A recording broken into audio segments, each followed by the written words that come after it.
Welcome to Chief Evangelist. I'm your host, Ethan Beute. I'm on a mission to explore and understand the role of the Chief Evangelist and the movement behind it. How should founders, investors, and C-suites be thinking about it? How does it benefit the company? Which companies and markets need evangelism most? What does the work involve? What does success look like? And who's a good fit as a Chief Evangelist? That's what we're exploring at chiefevangelist.com and in conversations like this one, which is brought to you by Ringmaster Conversational Marketing and their evangelist-powered podcasting package. Learn more at ringmaster.com. Today, we're learning from the Senior Principal Product Evangelist at 6sense. He is, and I quote, risking life and limb for the cause of aligning revenue teams. And he's doing it with unique tactics like the 6 Sensory Supper, a sensational experiential executive dinner that's been called, quote, the most engaging 3-hour sales call you've ever been a part of. And he's got a background in sales enablement, sales engineering, and menswear. Ami Arad, welcome to Chief Evangelist. Thank you, Ethan. So excited to be here. Yeah, I'm really excited to have you. I love your story. I love your background. I feel like you are in a role that only you could fill. And I feel like that's something I can only say on a podcast like this one. Yeah, no, and I mean, I think it's true of a lot of the guests that you've had too. So for me, I can't imagine, I feel very blessed that I'm in a company that sort of has given me the runway they have to kind of play with different ideas. And, most of them have won, some of them have lost. I've pitched some things that didn't work out kind of the way I imagined. But yeah, they offered to sort of design a role around me, and I couldn't have asked for it to work out any better than it has. Awesome. We're going to get into some of that stuff. We're going to get into the dinners that you're hosting, but we're going to start, as you well know, as a regular listener to the show, where we always start, which is, what is the most important role of an evangelist? Yeah, so Ethan, I've thought a lot about this because I've listened to every episode, so I know this is coming. The first thing I think I want to say about it is, I love the diversity in the answers that you've received to this question. I don't think I would disagree with any guest's previous definition or their description of what the role entails. I wanted to come up with something really original, but I think what I particularly have brought to the role, sort of why the role was created for me and kind of the obligation I feel to sort of fill it, is around showmanship, with sort of the broader goal of creating excitement, around our solutions. So I know a number of guests you've had have talked about, focusing more on the pain and the problem statement than the solution. At the end of the day, all of us evangelists need the company to be selling our products, even if it's not us that are directly selling the products. And so for me, the way to sort of generate excitement about what 6sense does is through these different types of experiences, the dinner being one of them, that try to generate excitement about our space, our category, and specifically our products and solutions. Love it. Go for a minute at this. So I'm very clear on it does need to connect to the product. It is about emotion in general, excitement in particular. Speak a little bit to showmanship. Sure. So I mean, just to back up a step, part of the reason I'm at 6sense is I had worked at a couple gigantic software organizations, Microsoft, Oracle before that, enjoyed both, but kind of knew I wanted to get back to a smaller organization. And so I reached out to the CEO of 6sense, who I'd worked with 25 years ago, but had for the most part lost touch with. This was right before Thanksgiving. I guess it would have been 2021. We went for lunch, and kind of the first thing he said to me was, I just remember you being a showman. And what he meant by that was back when we worked together during the dot-com boom and even part of the bust, was in addition to being a sales engineer and doing demos, I also tended to MC the big sales kickoffs that we did, which often involved producing songs for the vice president of worldwide sales who wanted his team to lip sync them, sometimes skits, anything just to make these 3-day ordeals fun, engaging, keep the audience kind of on the edge of their seat type of thing. And obviously, I was capable of doing a really good demo, otherwise the conversation would have ended there. But not everybody sort of has that desire to want to be on a big stage in front of everybody. I mean, I was joking. I wasn't joking when I said before this started that I'm nervous. I still get nervous every time I present or, or do a big speech or even something like this. Hopefully I figured out how to contain it so the audience can't tell, but it doesn't mean it's not there. And so kind of over the course of the lunch, it was, well, let's see if we can figure out how to carve out a role for you at 6sense. We don't really have someone that has my particular skill set. I loved the idea. I was in deep in conversations with other companies that I was looking at, but I couldn't resist the opportunity to sort of see where that would take me. And so it's now been about a year and a half. I've done a number of wild different things that probably most people don't get to do in their day jobs. And I'm about to kick off another one here in a couple of weeks with an executive lunch for sales leaders that I don't think I've told you about, but maybe after the dinner can give you a sneak peek about that. Awesome. Love it. So here, we typically talk about evangelizing the problem more than the product, or perhaps instead of the product. You are a product evangelist, so you're certainly straddling both of those. But I'd love for you to talk about your familiarity with and your willingness to risk life and limb for this problem of a lack of coordination and alignment across revenue teams in general, or sales and marketing alignment in particular. It's something I imagine you have a lot of direct experience with, having served in sales enablement roles, pre-sales engineering roles. Talk about, there are a lot of companies that could probably leverage kind of this show production, enthusiasm, excitement side of you that just seems really natural. I'm so glad you're able to express it in this role. But I feel like there's probably also something underneath all of this that makes 6sense make more sense for you than a variety of other companies. And I think it's in your experience in this zone. Speak to that a little bit. Yeah, so this is my first time being in a marketing role. So I actually had a title of technology evangelist probably for a period of like 6 months back in 1997, first software startup I worked for. And I soon became sort of a sales engineer and thought that title fit better for the role that I had there.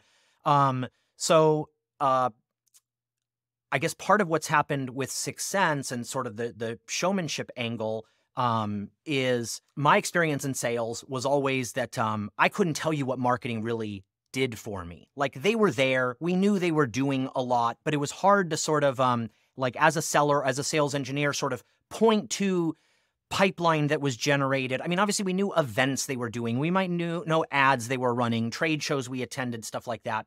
But it never felt like we were working sort of hand in glove.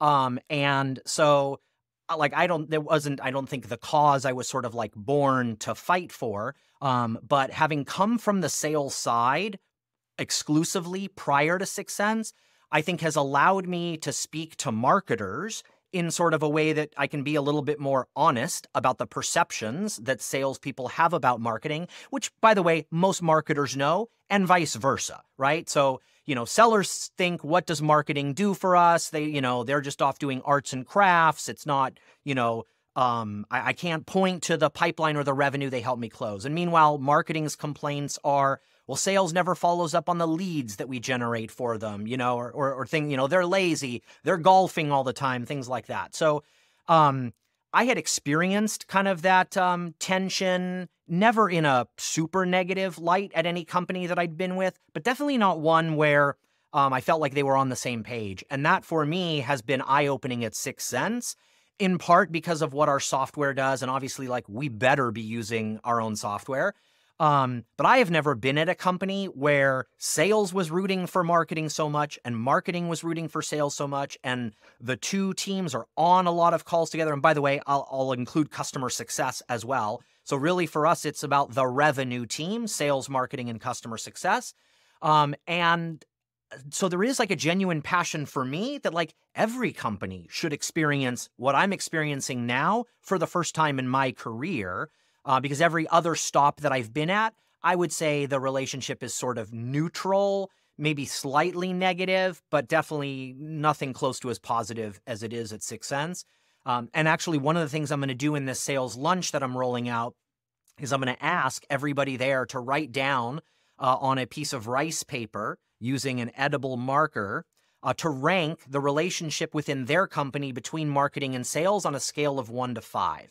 So 1 is active sabotage, like the CMO is trying to get the CRO fired or vice versa. 5 is ride or die. So if like the CRO were fired tomorrow, the CMO would resign that same day.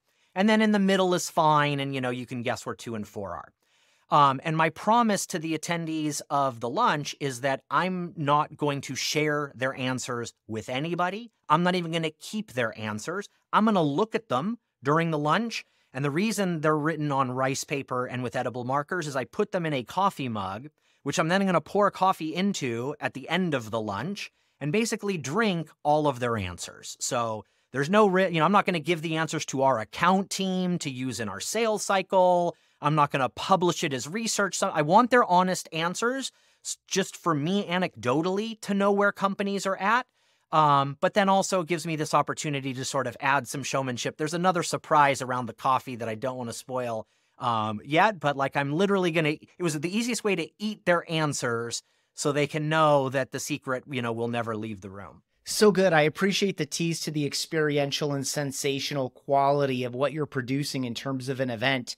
And I'll just keep that tease going a little bit and double back into this idea that you were an OG evangelist. And by that, I just mean you had a title back when a lot fewer people did. And you have it again today. When you think about how you thought, and obviously this is a very difficult question to answer with something very specific, but just speak to this in general, because you're at a different place in your life, you're at a different place in your career, you're in a different organization, you're probably in a different market, et cetera. But what did evangelism mean then compared to what evangelism means now, to the degree that you can speak to that in any meaningful way? Yeah, well, I mean, it's definitely, for as rare a title as it is today, it is way more known and sort of accepted today than it was 25 years ago.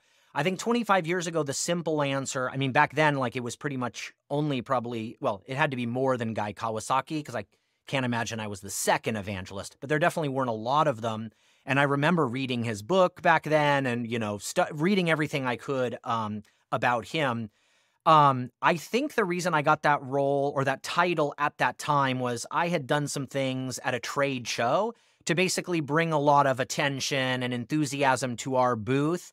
That I would rather not say exactly what it was, but it was unique. It was substantive. So, it wasn't just yelling and screaming or streaking, or something like that.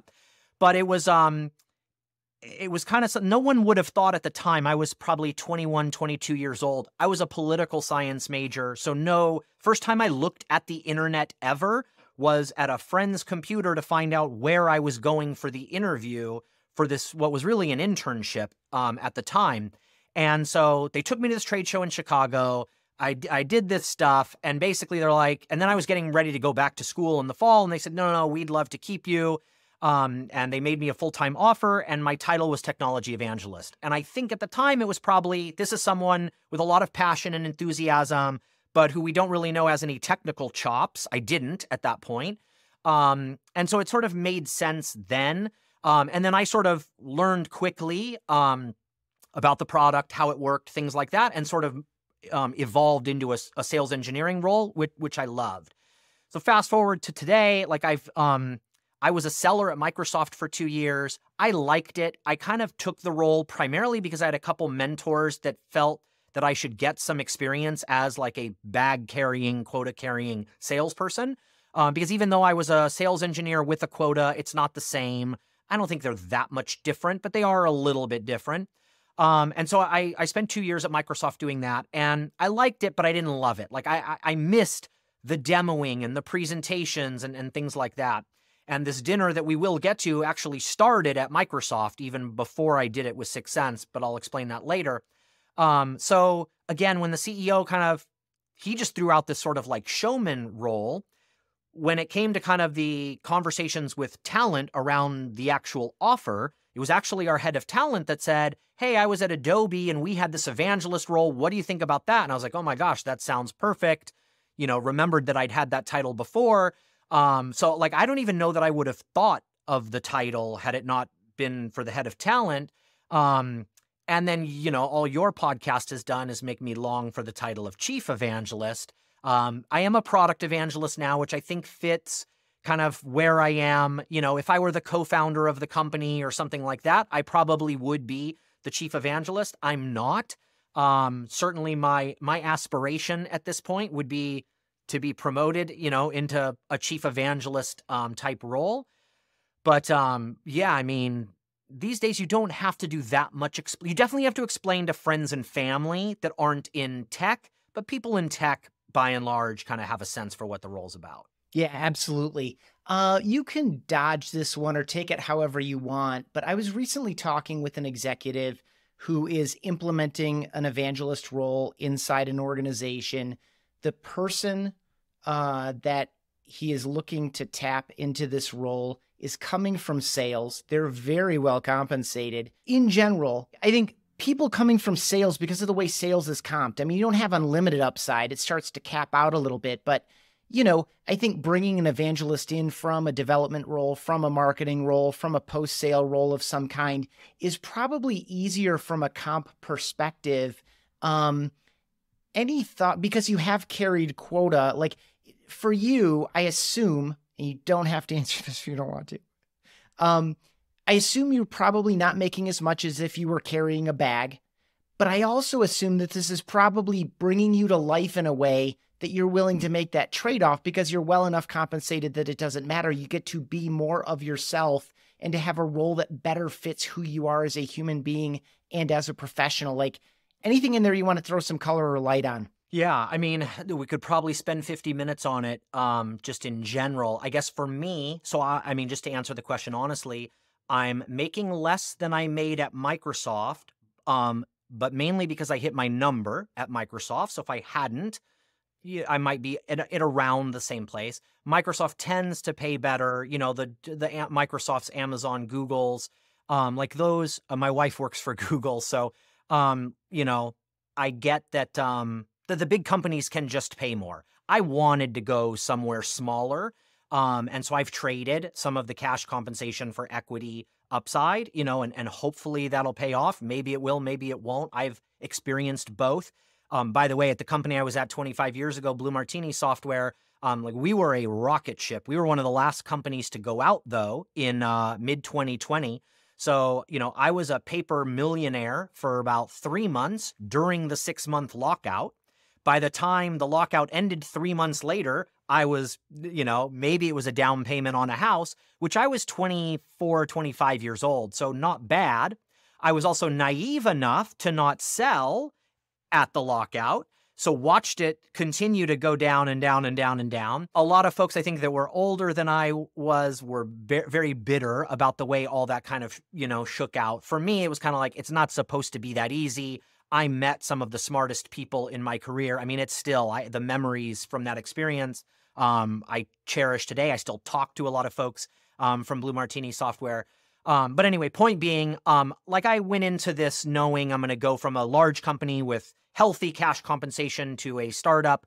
The other thing is I feel like I'm making an impact on the culture at 6sense after a year and a half. Like at Microsoft with 150,000 people, it doesn't matter what I did. I was never going to have an impact. And I mean, maybe I did within my little pod, or whatnot, but that was about the extent of it. So everybody needs to make their own personal decision. I do have some variable compensation that's tied to my own individual performance and then also tied to company performance. So again, I want the company needs to sell software for me to really maximize my own earnings. But I don't have a quota. I think if I wanted to make more money, I could probably volunteer to be a seller at 6sense. And assuming I was a top, 5%, I probably would. But there's also a chance that I'm mediocre and I might make less than I'm making now. So I think I'm in a good sweet spot where, of course I would like to make more, but I'm very happy, with where I'm at. Awesome. Thank you for all of that. I appreciate it. And I didn't mean to ask anything too tight, but people are always asking me about comp. And I just had this conversation and you came from the sales side. The other side of that conversation, by the way, is kind of ROI. he was talking about, well, my CEO is not clear on the value in this role. And so like, I have this person that's earning a lot. I have a CEO that doesn't quite see the value yet. So with that, what was 6sense trying to do in particular with this role? Like, what did they need that you were going to fulfill that an evangelist type of position, even if it had wound up being named something else? What were they trying to solve with it? And are your metrics activity metrics, or are they outcome metrics? Is it kind of like a loose positive correlation activity to outcomes? Like, what were they trying to solve, and how are you kind of measuring or looking at whether or not you're achieving what you and the team are setting out to do with this role? Yeah, so obviously this topic's come up on a number of the different episodes, so I've had a chance to think about it a lot, and I have what might be a hot take on this. So I think at most companies, there's maybe one evangelist. Again, I know the Microsofts, Googles, some have maybe dozens, maybe even single digits. So my feeling is that the anecdotal is fine. And if you're not hearing the anecdotal evidence about how the evangelist is helping closed-won revenue one way or another, then I think the evangelist probably isn't doing their job. But are there ways to attribute specifically a deal to the demo an evangelist did or the keynote at a conference? Probably not. And I think you're probably wasting more time, energy, and effort trying to measure that than just kind of stepping back and saying, do the salespeople feel like they're getting value out of the evangelist? Does the marketing team feel like they're getting value out of the evangelist? And if the answers are yes and yes, and by the way, I do help our customer success team all the time. If the answers aren't yes, yes, and yes, then maybe you don't need the evangelist, or maybe you don't need the person that you have in that role. So I'm lucky. I don't really have any metrics. I will say for sure, our chief marketing officer's top priority for me right now, and I don't blame her, is scale. So the dinners are an audience of 20 people, sometimes 15. So we just had a little Winwire deal celebration around a company that bought our software, and they attended the Boston dinner a couple months ago. And I try and make sure the events people see that. I try and make sure my manager sees that.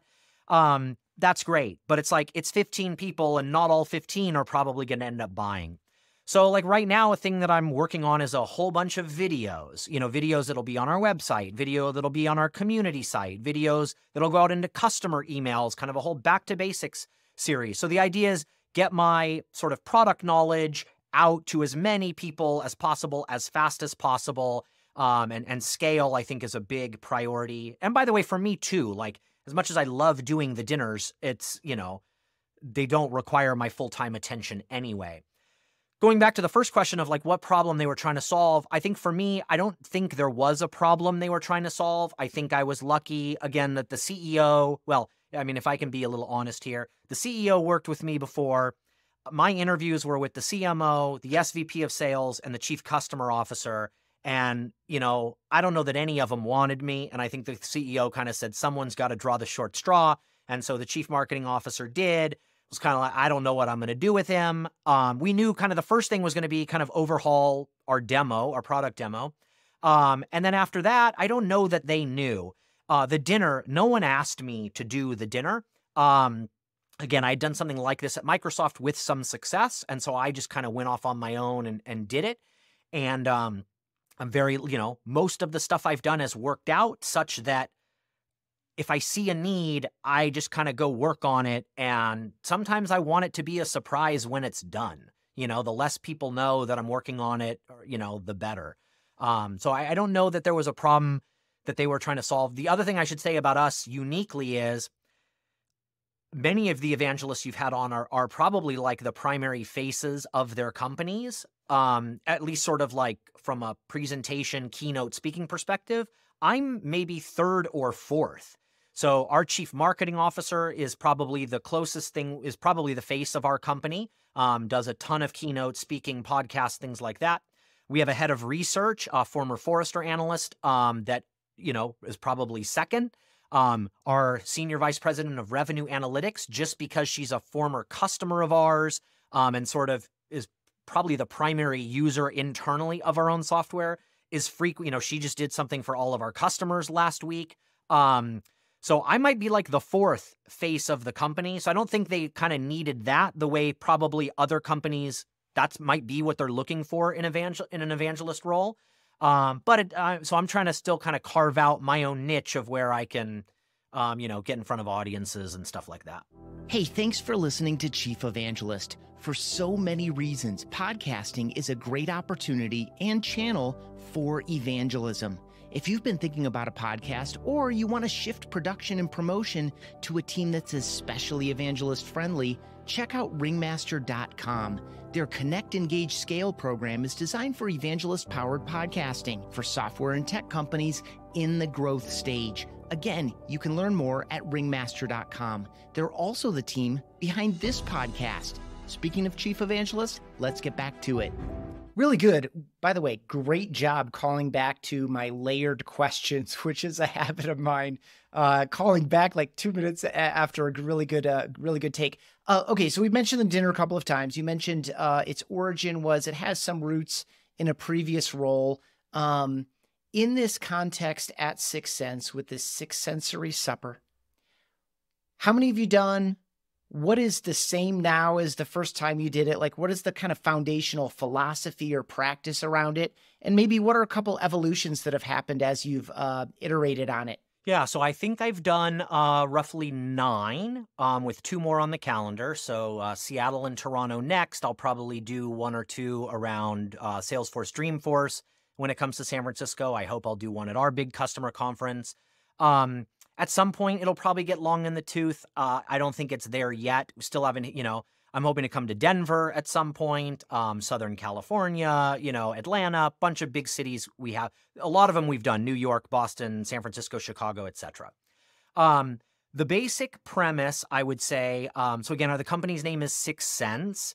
Part of it is what our software does is help you sort of understand if prospects might be in market for the solution that you sell. And so that's kind of like the extrasensory perception of where the name of our company came from. So I wanted to play on that in turn, obviously at dinner, your taste is easy. You're going to see things, you're going to hear things.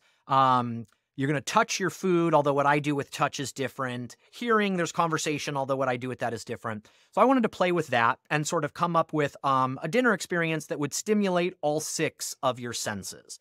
And you hinted in the introduction about my time in menswear. What kind of made my menswear concept different was we had this whole social club sort of anchored to this men's retail store. And the club was open to men and women, but the store was primarily for men. So we sold, suits, ties, jeans, dress shoes, accessories, cigars, wine and spirits. We had a single chair barbershop, shoe shine stand, etc. And in the club, to me, it was all about experience and hospitality. So we would frequently teach guests how to saber champagne. We would open vintage bottles of port with these black iron tongs that you heat, and then you use something ice cold to basically crack the glass, and it's a beautiful way to open a bottle of port. There's actually a logical reason for it, so you don't risk pushing the cork that's been in the bottle for 50 years into the port. But it looks cool. People love to see it. And so kind of blending those things that I learned in hospitality and sort of taking it to software. The basic premise is that each course is a different sense, starting with sight. And I do something with invisible ink. So the menus that are sitting in front of you the whole time actually have your dark funnel, which is a phrase we've trademarked at 6sense around research prospects are doing off of your website. So BombBomb's dark funnel would be printed on your menu, but it looks like a normal dinner menu to you until we dim the lights. We hand out these UV flashlights, and then you shine the flashlight on it, and all of a sudden the whole room goes crazy because now they had no idea it was sitting in front of them the whole time. So then similar things with the sense of smell. We do some things with wine aroma kits. With taste, it's all about the different flavors in the entrees. With touch, we do this thing with sugar cookies that have forms where you need to fill out the form with an edible pen. And then hearing is all about the Blue Blazer cocktail. And since you've mentioned it twice, my risking life and limb for the cause of aligning revenue teams. the finale is timed to music, and I make a blue blazer cocktail, which involves overproof whiskey, boiling hot water, and transferring it from one tankard to another. And the showman way to do it is to kind of raise the tankards further and farther away. And so the first or second time I did it at this dinner, this is when I did it with Microsoft, I gave myself second-degree burns. It's a complicated story as to why, but like my hand was burned badly for a good couple of weeks before it returned to normal. This was despite lots of practice. It never went wrong in practice, and I got cocky. So I haven't burned myself at 6sense yet. I haven't burned down a restaurant yet or anything. But that's what I mean. But I am like literally risking life and limb for the cause. And I think what's made the dinner successful is it's not just about the dinner theater. Like there's a lot of substance in the dinner. You're going to leave having learned a lot because everything all the theater is incorporated into content, which is the same thing I had done at Microsoft. At Microsoft, I was selling their dynamic CRM product. And so the dinner was basically guided by their CRM modules for sales, marketing, customer service, field service, etc. So I like to think it's equal parts entertaining, equal parts educational. It's a ton of fun. And yeah, I mean, if I could do one every week, I would, but we don't have that kind of events budget. Really smart. We hear terms like event-led growth. I think a lot of people recognize the benefit of being in physical proximity with your customers and your prospects and a couple of your team members, and more importantly, them being in proximity physically of one another. I think, again, we call this events loosely, but the way that you're designing entertainment and putting it on brand and educational is just so smart. Lunch, is it just a unique twist or a better time of the day, or like, when did that come to be? Was that also your driving that, or did someone else say, hey, why don't we do a lunch too? Because this dinner seems to be pretty good. Yeah. So no one asked me to do the lunch, but a former coworker did sort of plant the seed about a lunch. So when I did my first dry rehearsal of this concept at Microsoft, different content than what I'm doing now, but same kind of basic idea. One of my female coworkers said, have you thought about doing this as a lunch as opposed to a dinner? And I thought, well, no, like there's so much content to cover. I need like the 2 to 3 hours of a multi-course meal. Plus we had these 4 different modules. So it made sense to do a 4-course meal. But her point was it may be a lot easier for C-level executives, which was the audience we needed, right? CRM and ERP decisions are made at the C-level. If we're going to get them to give up their time, maybe they don't want to give up personal time away from their family, to go out for an evening.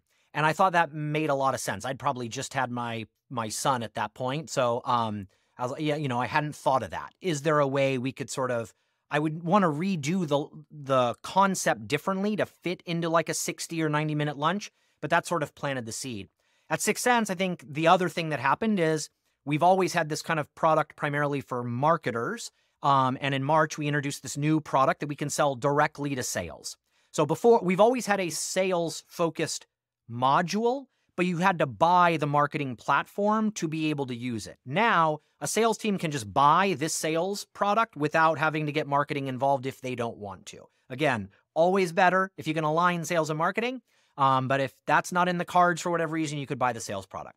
So I wanted to do a lunch. The sales product is very different. The audience is very different. Instead of 2.5 hours, I'm trying to condense this into 60 minutes. I also wanted all the content. This is probably more just a me thing. I wanted all the content to be new and different. I didn't want to borrow anything from the dinner. So there is fire involved in the lunch, but it has nothing to do with port tonging or the blue blazer cocktail. There's, it's interactive. I mean, I just shipped the stuff yesterday to the hotel where this will happen. And, it was probably 50 pounds of props. A hot towel warmer, creme brulee torches, 20 whiteboards with magnets on them, all of this, a lei, giant foam die, like all sorts of, every time I'm surprised half the time that TSA lets my dinner props through, because the champagne saber looks like a sword. The port tongs look something like a medieval torture device. But yeah, no one asked me to do the sales thing. I wanted to do it. I don't know if the lunch is going to work. It's been really tough. I'm doing it in Salt Lake City because we're doing a mid-year kickoff there. So I'll have all of the sales leadership and marketing leadership there where they can I can dry run it for them, make sure this is something they'd want to invest in. But getting a room full of prospects has proven harder than I would have thought. And I don't know if that's a feature of Salt Lake City, lunch, or some combination of the two. So I'll probably try and do one in San Francisco where there's no travel involved or something like that soon. It could be that I need to convert it into a dinner, which I would happily do.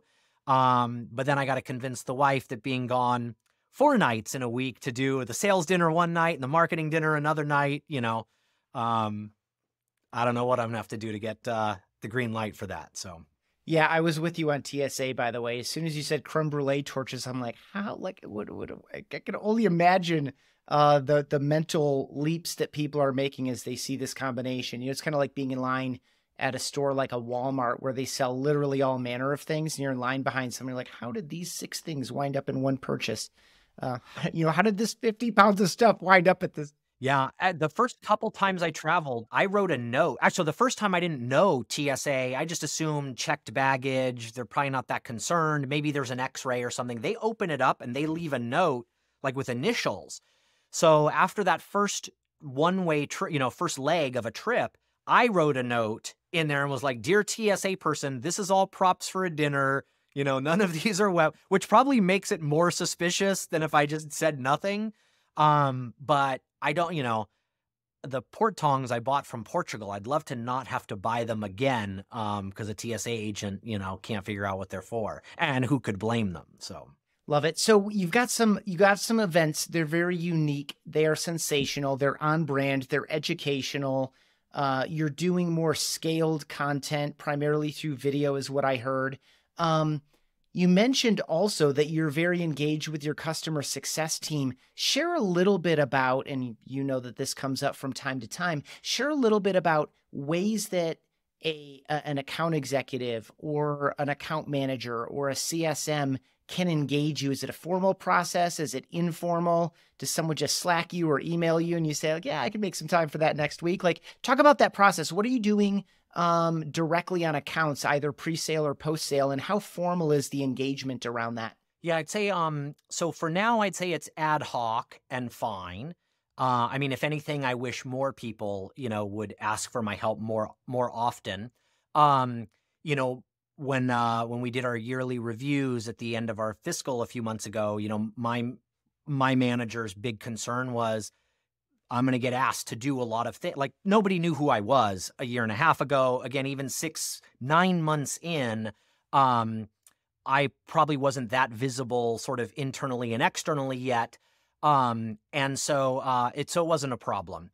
Now, like, I relish when a CSM reaches out and says, "Hey, this company's doing a sales kickoff, in 2 months. Are you available?" Like, yes, please. Another experience I've developed, but I haven't, I've had a dry run, but not kind of the real deal yet. And it'll actually, for those that are listening and can't see my background, I have a giant DJ truss that's hanging all of my sport coats and suits back there. That DJ truss is temporary clothing storage because that's actually for the sales kickoff experience that I've designed. I actually mount a remote controlled confetti cannon to the top of it. A photo backdrop, all this stuff. Part of that is we have companies that are buying hundreds, sometimes thousands of sales seats from us. And sales adoption is hard with any product, CRM, sales engagement platforms, video, anything. The best will try it out, and if it works, they'll keep it. The mediocre will try it for a little bit and be the first to drop it, and the worst they probably didn't even know that you had something. And so obviously we want our customers to be adopting our solution, and we know that customers that adopt our sales solution are 10 times stickier to us than if they're just using the marketing platform.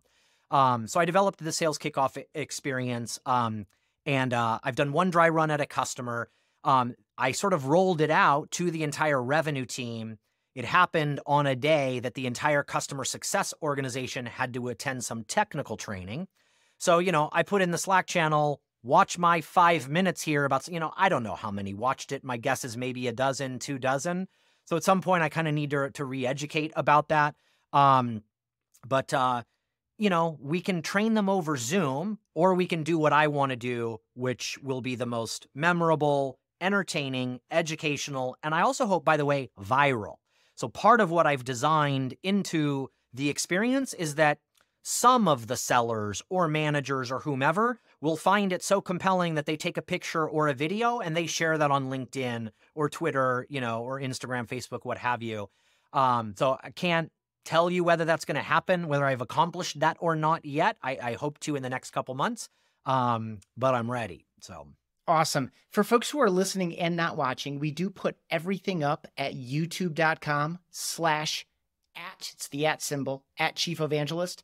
That'll take you straight to it. We do video highlights for every one of these episodes. We do the full episode with video, and you can go there now and see what I think is, because I have you pretty small on my screen, I think is a 6sense varsity jacket. Is that what we have back there? That's another pet project of mine. So we just sent these out about a month ago to 20 of our top marketing operations practitioners. At some point, I will burn that jacket. That was the prototype that I made for myself. But I'm a big fan of exclusivity. And so I had that one made really just as a proof of concept. I wanted people to see it and say, oh yeah, we should totally do that. And so what I love about the varsity jacket specifically is that each jacket we did for a customer was completely unique. Now, part of it is because their name is going to be unique, right? But theoretically, there could be 2 Joes or 2 Chris's or 2, Aprils. But it wasn't just the name. On the sleeve, we had the year that they first became a 6sense customer. I think the oldest one we had was 2014. So one guy that's been a customer now 9 years. Most of them were, 19, 20, stuff, but so that was unique. We then had the patches on the body of the jacket. You can't see it on mine there, but of logos of the different integrations they've done. So maybe Drift, or Sales Loft, or Outreach, or I know you had Randy on from Uberflip. So they all had small little patches. So again, the idea was that your journey as a 6sense customer is reflected in this jacket that is unlike any other person's jacket, because it's your individual journey with us. And then eventually I wanted, patches and pin. You speak at our big customer conference, you get a special pin, or you do a reference for an analyst, Gartner, Forrester, you get a different type of pin, so that there's kind of, this fear of missing out around like, oh, what's that on your, how do I get that? What do I need to do to get that? And so I'm hoping our next customer conference is in October. I'm hoping to see a bunch of MOPS people wearing the varsity jackets, but people in 6sense have said, can I get one? I'm like, no, I want this to be only for marketing operations customers. So I don't plan to ever wear, I wouldn't burn it, but I'm not going to wear it again. I'm not a marketing operations professional, so it'll stay in the basement as a prop, and that's about it. So fun. I'm glad I mentioned it. I'm sure people have asked you about your role and your title. As you're talking with and you're engaging with, executives from probably a variety of companies that could probably benefit from evangelism, as you have these conversations, what advice or what kind of guiding questions do you have for people who ask, like, do I need an evangelist? Yeah, that's a good question. So, again, I think here I would be speaking sort of outside of 6sense. Like 6sense is blessed to have a number of folks that are great sort of presenters, thought leaders, can command a stage. I am not needed for that as much as that's part of what I do.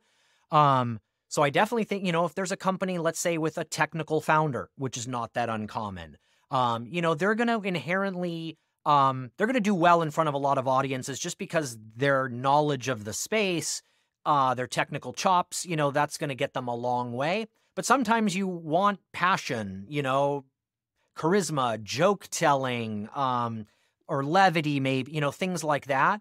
So I think if you don't have an obvious sort of, and face to the, face of the company, I don't mean like on the cereal box, but like, okay, you're going to get this opportunity to speak at a Forrester conference, a Gartner conference, some other customer conference. Who do you want to do that? And if you don't feel like you're going to have somebody that's going to crush that precious time in front of a large audience of people, well, you're probably ripe for an evangelist. Now, what type of questions you ask them in an interview, like, I don't know. A lot of the evangelists you've hired or you've interviewed are folks that sort of, they were at the company, and for whatever, like they were a natural fit.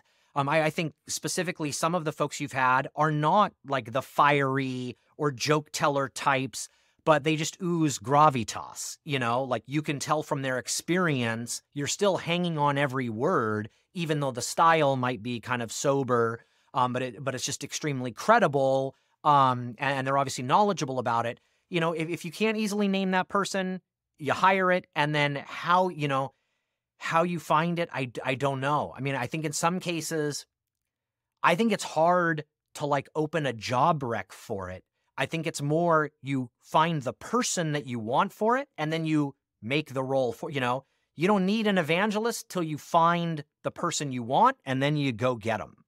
That's probably the way I would. Yeah, that is the story. Both of them that you kind of broke apart there at the end, this idea that someone is in the company is confirms some needs, and the person is just naturally emergent. I would put myself in that category. I had already done all the webinars and all the training videos and all the promotional videos and all the things. So when the speaking opportunities came, I was just, Ethan, you're going to do that. Like, okay. And so you just start doing it and you're like, oh, I enjoy this. People seem to respond favorably. I'll just keep doing it. And then one day you wind up with the role and title. But likewise, too, the idea that the role is bespoke. It's either, I did interview someone. It hasn't released as we're recording this now, but of course it will release before this conversation does.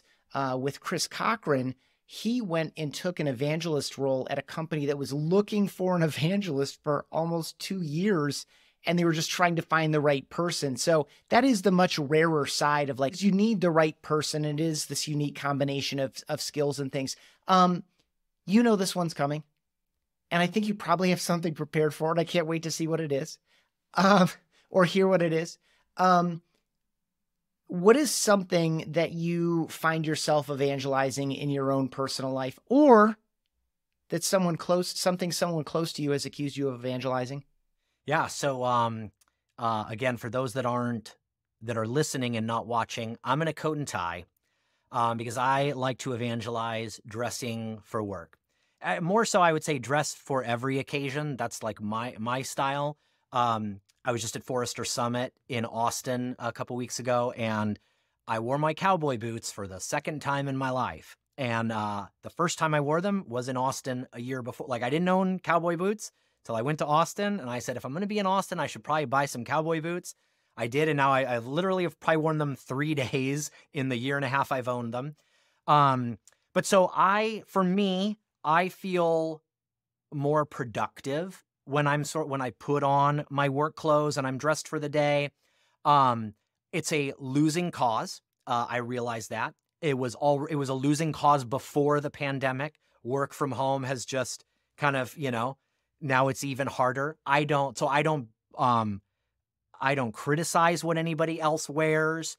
I ask they don't do the same for me.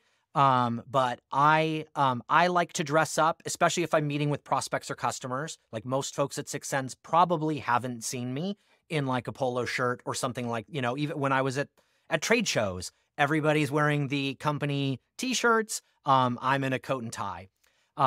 So that's something I evangelize. Again, part of it's that's been my style for a long time. I worked at a small men's store when I was in college. That was part of what caused me to leave software and do my own menswear business for 15 years. Part of it's I've got such an investment in my wardrobe, like might as well use it. But so that's something I evangelize. It's a losing battle every day, but I keep fighting the good fight. So we had President's Club a month ago. I didn't take a single coat or pair of dress shoes. But like on the golf course, another funny example. So most people wear shorts when they golf. We were in Punta Mita, Mexico. It was, mid 80s. I used to carry a very exclusive golf wear brand that was only sold in kind of like the most exclusive country clubs. And their tagline was respect the game. And I think for a long time, they didn't sell shorts. Because like on the PGA Tour, all the pros are wearing pants. Now that was part of, by the way, the whole Live Tour Saudi Arabia thing. Like you could wear shorts if you wanted to. So I still wear pants on the golf course. Not that anybody's making me. I'm the furthest thing from a PGA professional. I don't even really keep score. But like I just, out of principle, I wear pants on the golf course, with the polo shirt, that type of thing. I dress casually a lot. I would say my coworkers probably don't love the number of calls I take off camera, because if I'm not dressed up, I don't like to be on camera. So if there's a day where I'm not meeting with anybody and I'm just going to go to the cafe downtown and work on a script or a demo or something like that, I'm in a polo shirt and khakis, or, I don't dress up every day, but I like to give the impression that I do when I'll see a coworker, or if I had a coworker ask me if I owned a pair of jeans. I said, of course, I want to dress for every occasion. If someone asked me to go panning for gold, I would want to be dressed for it. So I have a pair of jeans for that. But I'm not, I own two pairs of jeans. I own some sneakers. But when in front of audiences for work, I like dressing up as just kind of my style, and it's sort of a personal branding thing. I'm harder to forget because I stick out in that respect. So something I love to do. Really good. I appreciate how much time and attention you've invested in this show. I appreciate you sharing with all of us your experience to date in your second evangelist role. If people want to connect with you directly or learn more about what you're up to, or perhaps even, there are a lot of software folks and a lot of software executives that listen to this show. Perhaps some of them might actually be ideal candidates for a lunch or a dinner with you. Where would you point people to follow up on this conversation? Yeah. So before I do that, I just want to thank you for putting this whole podcast together, because it sort of surprises me no one else has. And I know this isn't your first podcast rodeo. I first learned of you through your other one. And so, I know this is still probably a very niche audience. But I know you can tell everybody that's been a guest. I reached out to you. I wanted to be a guest. Like you've definitely struck a nerve with this. And kudos to you for committing a lot of your personal time to doing this. Best way to find me is LinkedIn. I'll accept almost everybody's connection request. Try to do a little bit of, actually, I do more posting now. I think I told you this before, because of some of the early episodes of this podcast. I didn't do a lot of posting on LinkedIn, probably my first 6 or 8 months at 6sense. Now I try to do, I'm not a content creator by any means, no desire to, but I do, I definitely am promoting 6sense, or myself or my dinners once or twice a week, in part because of this podcast. So LinkedIn. Super. I will put you up your LinkedIn profile in the description of this, and wherever you're watching or listening, it won't be very far away. And of course, we do a deeper dive on all these at chiefelvangelist.com. Thank you so much. Safe travels, continued success, and let me know how the lunches go. Will do. Thanks, Ethan. That wraps up this episode of Chief Evangelist. Thank you for joining us, and thanks to Ringmaster Conversational Marketing for helping bring these episodes to you. With any thoughts or questions about the Chief Evangelist role, message me on LinkedIn. I'm Ethan Beute, ETHAN BEUTE. For show notes and more of these conversations, visit chiefevangelist.com.